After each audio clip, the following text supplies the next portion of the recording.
Débat ou pas débat, à moins d'un mois du premier tour de l'élection à la présidence des Républicains, personne ne sait si les trois candidats s'affronteront sur leur programme, face caméra.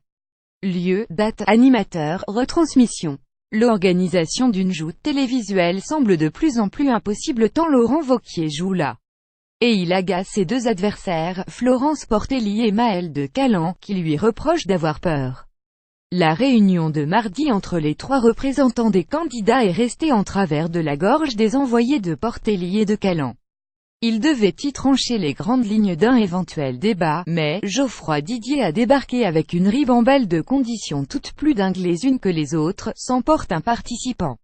Autour d'une table non loin du siège de l'Air, le directeur de campagne du favori jure à ses invités que le sujet n'est pas non négociable, mais pose les modalités voulues par candidat, l'accès réservé aux adhérents, ouvert à la presse, mais pas de direct, un débat diffusé uniquement sur le site internet du parti et qui ne peut avoir lieu qu'un terrain neutre, exit la Bretagne du jeune jupéiste, sa région Auvergne-Rhône-Alpes et l'Île-de-France de Portelli. On propose chez Wauquiez de décentraliser le débat à Lille, Reims, Tours ou Caen. Lire sur ce sujet le portrait de Florence Portelli et celui de Maëlle de Caland. Stratégie de la planque, c'est ce dernier point qui met la conseillère régionale d'Île-de-France lors d'elle. Il préfère un terrain neutre, ça tombe bien, Jen connaît un parfait le siège du mouvement, mais il va refuser, car c'est en Île-de-France. C'est d'une stupidité, s'emporte-t-elle au point avant d'ironiser, ce qui arrangerait Laurent Wauquiez, c'est un débat sur le toit de l'Himalaya avec le Yéti comme présentateur, car le président de région a toujours refusé l'éventualité d'un débat télévisé classique. Officiellement, pour ne pas mettre au grand jour les divergences de la droite devant les Français. Officieusement, les raisons ailleurs.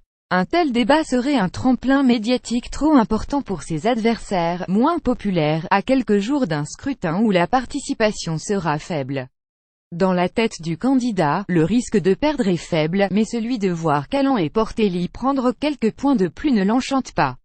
Pour un proche de Maëlle de Caland, il a peur qu'on l'attaque sur le fond, qu'on le mette face à ses contradictions.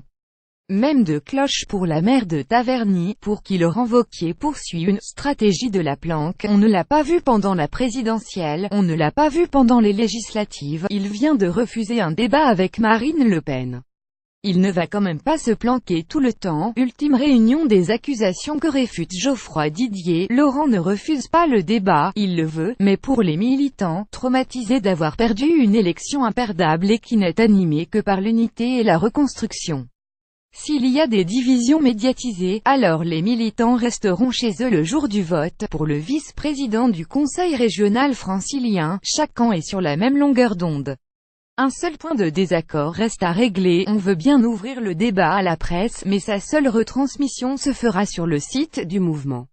Et ce, toujours dans l'esprit des adhérents plutôt que pour la notoriété médiatique d'un tel ou un tel. Vendredi, tôt le matin, les représentants des trois candidats se réuniront une ultime fois. Les clans de Caland et de Portelli ne se font guère d'illusions, les chances de pouvoir organiser ce débat minimes, tant manqué les agendas chargés. Ni le parti ni la haute autorité ne peuvent forcer les candidats à débattre.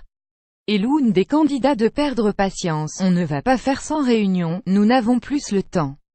Si le débat ne se fait pas, alors ce sera de la seule responsabilité de Laurent Wauquiez. À vaincre sans péril, on triomphe sans gloire.